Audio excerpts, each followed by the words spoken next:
자, 그러면 14번 문제입니다. 자, 이 문제를 풀 때 도움이 되는 문제를 먼저 제가 알려드릴게요. 자, 여기다 적어 놓도록 하겠습니다. 자, 22년도 10월 교육청 14번 디귿 문제라 보시면 될 것 같아요. 이 문제를 잘 파악하신 분들은 아마 이 문제 푸는데 좀 도움이 되지 않았을까 싶습니다. 그만큼 기출이 중요하다는 것을 좀 보여드리고 싶어서 이렇게 적어드린 거고요. 이 문제를 보고 나서 해당 문제도 한 번 더 보는 거를 추천드리도록 하겠습니다. 자, 그럼 바로 문제로 들어가 볼 텐데요. 자, 14번에 보면은 fx가 이렇게 나와 있는데 저는 요 위에 부분을 hx, 아래를 kx라 하고요.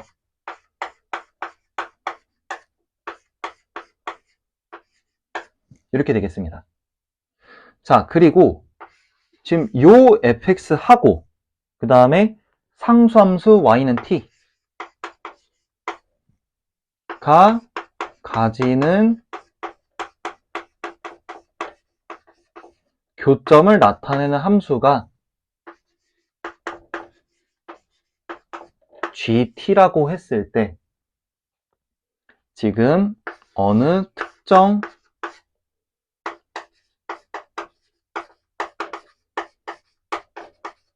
함수값하고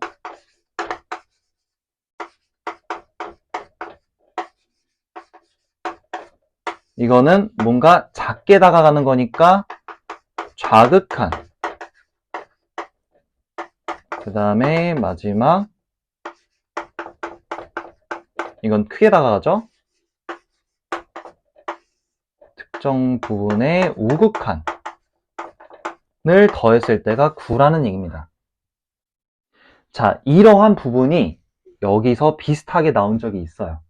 그래서 여기서도 말하는 게 어떤 거였냐면 함수값하고 극한을 제대로 구분할 수 있냐, 즉 그쪽 개념을 물어보는 유형의 약간 좀 어떤 이 문제가 나왔었는데 이것도 약간 그거의 변형 버전이라 보면 될 것 같아요. 조금 더 업그레이드된 버전이라 보시면 될 것 같습니다.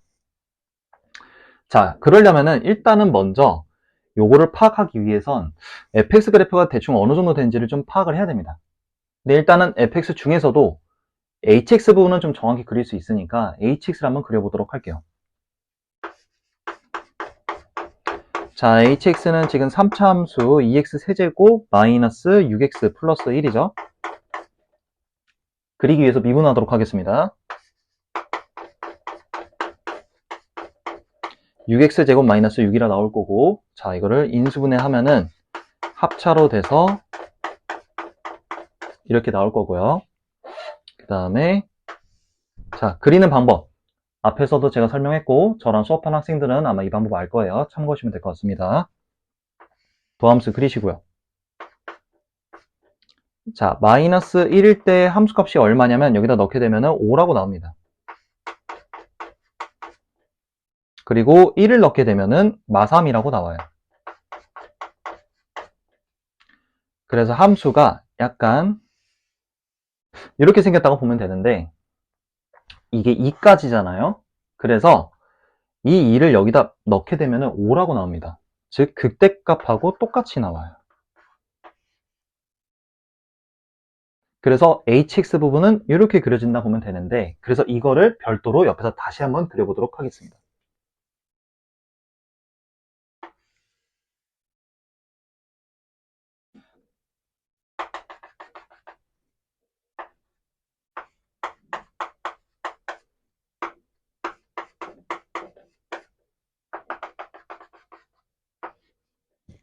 지금 이렇게 hx가 그려진 부분이에요. 자, 그 다음에 kx가 필요한데 kx는 지금 보니까 2차 함수를 따르고 있습니다. 2차 함수를 따르고 있는데 지금 최고차항이 a라고 돼 있죠? a지만 비록 지금 문제 첫 번째 줄에 두 자연수라고 했으니까 울상인 형태인 거는 안 뛸 거고 스마일 형태로 아마 뛸 거예요. 근데 문제는 스마일 형태인데 스마일 형태가 어떻게 되냐에 따라서 이걸 만족할 수 있냐를 이제 몇 개를 좀 찾아봐야 돼요. 자, 그럼 일단은 좀 이제 옆에다가 KX를 좀 그려볼 건데요. 일단은 2일 때 함수값이 얼마냐면은 9라고 나옵니다. 그래서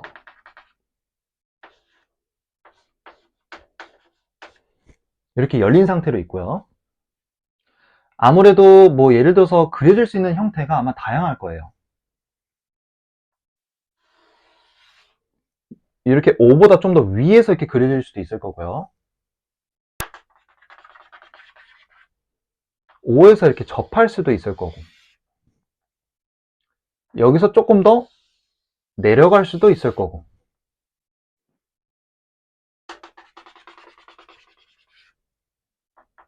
아니면 더 내려가서 여기서 접할 수도 있을 거고, 또는 더 내려가서 이거보다 이렇게 될 수도 있을 것 같아요. 이 정도 있지 않을까 싶습니다. 그럼 이 중에 하나 답이 있을 텐데, 자, 이제 상수함수를 그려볼 거예요. 상수함수. 자, 일단은 첫 번째 그린 형태, 요거 있잖아요, 요거부터 살펴보도록 하겠습니다.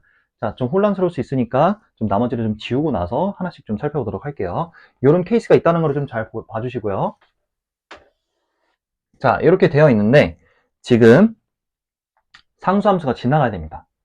근데, 뭔가를 3개를 더해서, 그러니까 교점을 구해야 되는데, 어떤 상수함수의 교점을 구해야 되는데, 뭔가를 3개를 더해서 9가 나오려면은, 지금 그나마 될 수 있는 후보가 약간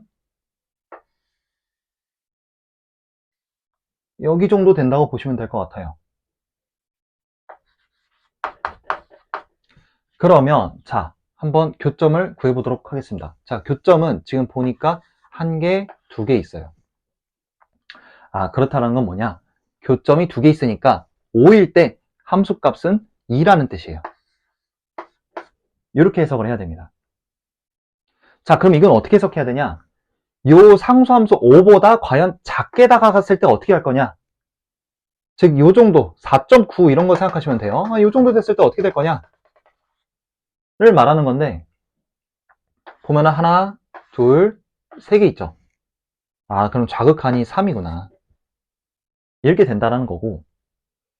자, 이건 이제 크게 가니까 5.1 이런 거라 생각하시면 돼요. 5.1인데, 그럼 지금 이렇게 더했을 때 지금 5밖에 안 되죠? 그럼 필요한 게 지금 4인데, 이걸 좀 너무 비약적이지만 좀 그래도 좀 맥시멈으로 좀 최대치로 그려본다면, 크게 다가갔을 때는 한 요 정도 된다면, 기껏해야 많아질 수 있는 게 2개밖에 없는데, 아무리 많아야 7밖에 안 되겠죠. 이게 나올 수 없다는 겁니다. 아, 그러면은 이런 개형은 안 되겠구나 라는 거를 파악할 수 있을 거예요. 자, 그러면 두 번째 케이스를 다시 한번 보도록 하겠습니다. 그래서 이런 식으로 함수와 극한값에 대해서 판단할 수 있냐 라고 보시면 될 것 같습니다. 그래서 이제 제가 다시 한번 강조를 드리지만, 저랑 수업한 친구들은 아마 알 거예요. 함수값하고 극한값은 엄연히 다른 겁니다. 함수값하고 극한값은 엄연히 다른 거고요. 극한값을 표현하기 위해서 함수값을 빌려온 거지, 실제 극한값은 그 함수값하고 다른 거예요. 작게 다가가면 그거보다 조금 작은 값인 거고, 크게 다가가면 그거보다 조금 큰 값인 거지, 실제로는 함수값하고 같은 게 아닙니다. 이 개념을 정확히 알고 있어야 돼요. 자, 그래서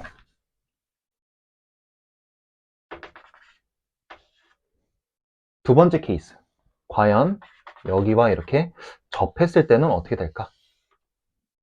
라고 해본다면 또 유력한 후보가 아무래도 5일 때일 겁니다. 자, 5일 때 그려보겠습니다.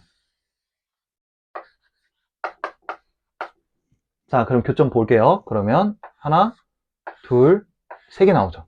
아, 그렇다는 거는 5에서 함수값은 3이구나 라는 걸 알 수 있고, 이거보다 작게 다가가면은 하나, 둘, 3개니까 아, 좌극하는 3이구나 라고 나오는데, 여전히 아까랑 비슷하게 5보다 크게 가면은 두 개밖에 안 돼요. 8이다 이겁니다. 이것도 안 돼요. 아, 그러면은 이쪽 위에 영역이 그려지는 건 아니구나. 그러면 또 그 다음 걸 한번 보도록 합시다. 자, 그렇다면 이번에는 이거보다 조금 더 내려왔을 때 이렇게 하면 어떻게 될 거냐? 이걸 해석해보자 이거죠. 그러면 조금 유력한 후보를 좀 찾아볼게요. 일단은 여전히 5가 있을 것 같아요.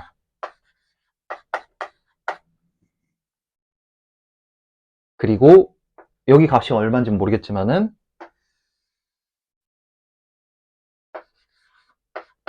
이거를 A라고 한번 더 볼까요? 아, A라는 변수는 썼으니까 그냥 C라고 두겠습니다. C라고 한번 해볼게요. 자, 그럼 5일 때도 판단해 보도록 하겠습니다. 자, 5일 때는 하나 하고 둘, 셋, 넷 이렇게 됩니다. 총 4개 나오죠. 아, 그렇다는 건 함수값이 4가 되는 겁니다. 자, 이번에는 작게다가 할게요. 오, 그러면 하나, 둘, 셋, 넷, 5개가 돼요. 여기서부터 벌써 안 되는 것 같다는 느낌이 들죠? 왜냐? 이거보다 또 크게다가 하면은 2개 더 생겨요. 안 되죠? 그럼 이제 여기 해볼까요? 자, 함수값 하나, 둘, 셋, 넷. 4개 나옵니다. 자, 이거보다 작게 다가가면은 하나, 둘, 셋, 3개 나와요. 근데 이거보다 크게 다가가면은 하나, 둘, 셋, 넷, 5개 나와요. 더 많아집니다. 안 된다는 거예요. 그럼 이 개형도 안 되겠죠? 자, 그러면은 또 안 되는 케이스를 한번 보여주고 마지막으로 정답인 거를 보여드리도록 하겠습니다. 자, 그럼 안 되는 거 한번 다시 그려볼게요. 요거를 넘어서는 거예요. 넘어서는 거. 그러면 또 이제 유력한 후보가 또 어디 있냐? 이번에는 여기 극소값 마 3일 때랑 제가 여기 조금 더 연장해서 그릴게요. 어딘진 모르겠지만 여기 있지 않을까? 이것도 모르니까 C라고 두겠습니다. 이거지 않을까라 또 생각이 드는데, 자, 또 판단해 보도록 하겠습니다. 자, 마 3일 때는 하나, 둘, 셋, 4개예요. 함수값이 4구나. 근데 이거보다 조금 작게 다가가면은 하나, 둘, 셋, 3입니다. 근데 이거보다 좀 크게 다가가면은 또 너무 많아져요. 하나, 둘, 셋, 넷, 5개 나옵니다.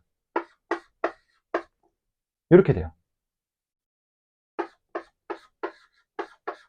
여전히 안 됩니다. 그럼 여기는 어떨 때냐? 자, 함수값 2개밖에 없어요. 이거보다 작게 다가가는 거. 이번엔 너무 작아요. 1개밖에 안 나옵니다. 그 다음에 이거보다 크게 다가가면은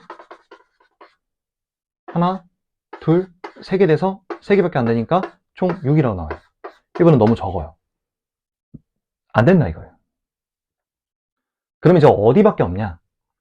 딱 여기 접할 때밖에 없다는 겁니다. 그래서 이제 접하는 케이스를 한번 이제 그려볼게요. 그게 아마 정답일 겁니다. 자, 그래서 이제 그리게 되면 자, 이렇게 된다고 생각을 해보겠습니다. 그러면 자, 이제 가장 유력한 후보가 어디냐? 여기라는 거예요.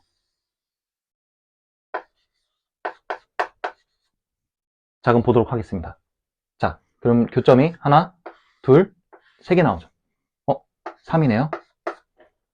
그 다음에 이거보다 조금 작게 다가가는 거.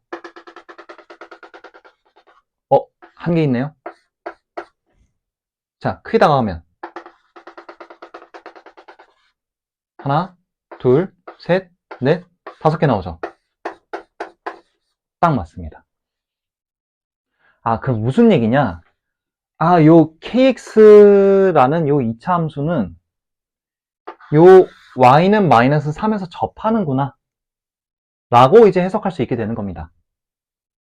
이해되셨나요? 그래서 이제 kx를 구하는 과정을 이제 보도록 하겠습니다.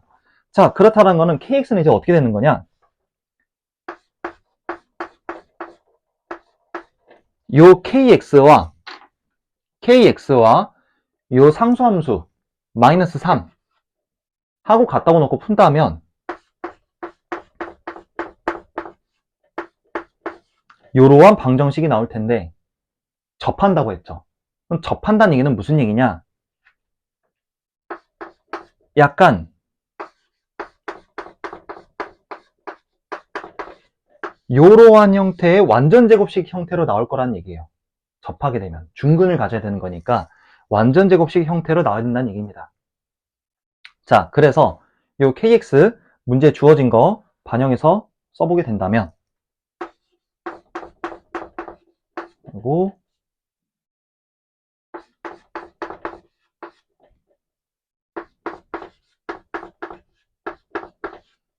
이렇게 나오고요. 여기를 전개하도록 하겠습니다. 이 부분을 전개할게요. 전개한 다음에 묶을 수 있는 거는 묶어서 표현해 보도록 할게요. 그럼 어떻게 될 거냐? 마이너스 a에 2 더하기 bx 하고 뒤에 부분은 플러스 2ab 더하기 12는 0으로 나올 거예요. 자, 즉 무슨 얘기냐? 그렇다는 거는 이거를 완전 제곱식으로 만들어야 되는 건데 약간 이제 부분을 보면 여기랑 여기 관계가 어떻게 될 거냐라고 생각하면 되는 건데 마치 어떻게 생각하면 되냐면 이거를 좀 전개해 볼까요? 요거를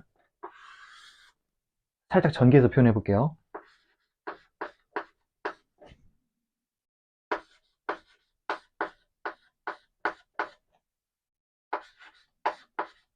이렇게 되죠. 지금 여기 보니까 A배는 되어 있어요. 여기가 A배가 없습니다. 그거를 잘 파악을 해주시고요. 그럼 그렇다는 건 무슨 얘기냐? 우리 완전 제곱식 만들 때 여기를 절반을 하고 제곱을 해야 얘가 나온다는 관계를 쓸 건데 자, 조심해야 될 부분이 자, 이거를 절반하게 되면 2분의 A의 2 플러스 B 요 부분을 제곱을 했을 때 요 뒤에 부분이 요거의 제곱이죠?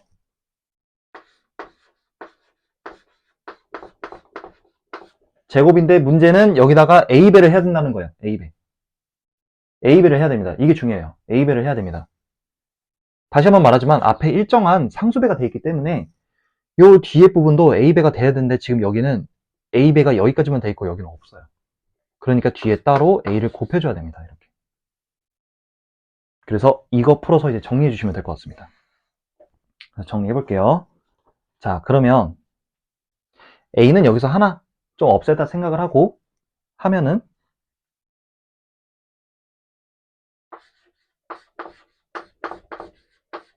제곱은 이 분모가 4가 되겠죠? 그걸 여기다 곱하겠습니다. 곱하게 되면 8ab 더하기 48이라고 나올 거예요. 자, 그 다음에 이 부분을 전개하게 되면 어떻게 될 거냐? 4a 더하기 4ab 더하기 ab제곱은 8ab 더하기 48이라 나올 거고 요거를 다시 일로 넘기면 4a 더하기가 아니라 마이너스죠. 마이너스 4ab 더하기 ab제곱이 48이다 라고 나오고요. 근데 요거는 정리해 보니까 자, 여기다 쓸게요. A로 묶은 상태에서 본다면 이거 완전 제곱식이에요. A로 묶으면요. 4 마이너스 4b 더하기 b제곱.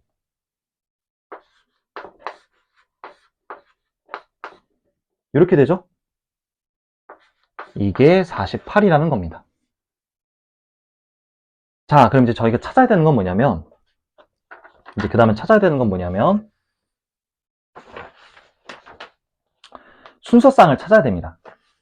순서쌍을 찾아야 되는데 AB의 순서쌍을 찾아야 돼요. 단 어떻게 해야 되냐? 자연수이다 보니까 이렇게 곱했을 때 48이 되도록 되는 거를 찾아주는 겁니다. 그럼 어떤 게 있을 거냐? 만약에 A가 48이고, 죄송합니다. 다시 쓸게요.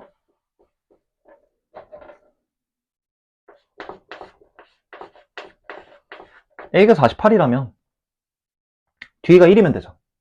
근데 제곱이니까 이 안에 부분이 1이어도 되고 마이너스 1이어도 됩니다. 그럼 얘가 안에가 1이 된다면 B가 1이면 돼요. 또는 안에가 마3이어도 여전히 제곱하면 1이니까 3이어도 됩니다. 그죠? 또 뭐가 있을 거냐? 12 곱하기 4는 어떨까 생각을 해보자 이거죠. 그럼 이 뒤에 부분이 4가 되려면 B가 음수는 될 수 없잖아요. 그러니까 뒤에 부분이 제곱해서 4가 나오려면은 B가 4여야겠죠. 또 뭐가 있을 거냐? 3 곱하기 16을 생각을 해본다면 3 곱하기 4의 제곱이니까 요 안에가 4가 될 수는 없죠. 그러니까 빼서 마이너스 4가 되려면은 B가 6일 수밖에 없을 겁니다. 이렇게 될 거예요. 근데 문제에서 말하는 거는 지금 뭘 말하느냐면 A 더하기 B가 최대가 되는 게 어디냐를 말했기 때문에 48과 3에 해당되는 여기가 최대가 되겠죠.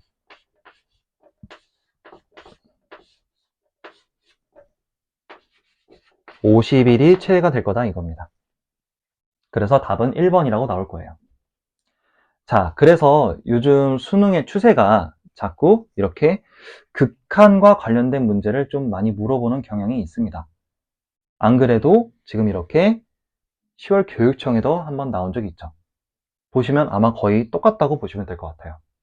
그래서 여기서 우리가 알아야 될 게 함수값하고 극한값에 대한 개념을 정확히 알아야 되고, 함수값하고 극한값은 서로 다른 거다. 극한값은 계산의 편의상 함수값을 빌려온 거다 라는 개념을 명확하게 아셔야 되고, 요 유형의 문제와 지금 이번 수능 유형의 문제를 잘 파악을 해서 이런 스타일의 문제는 이렇게 풀어야 되는구나 라는 거를 공부를 해주셨으면 좋을 것 같습니다.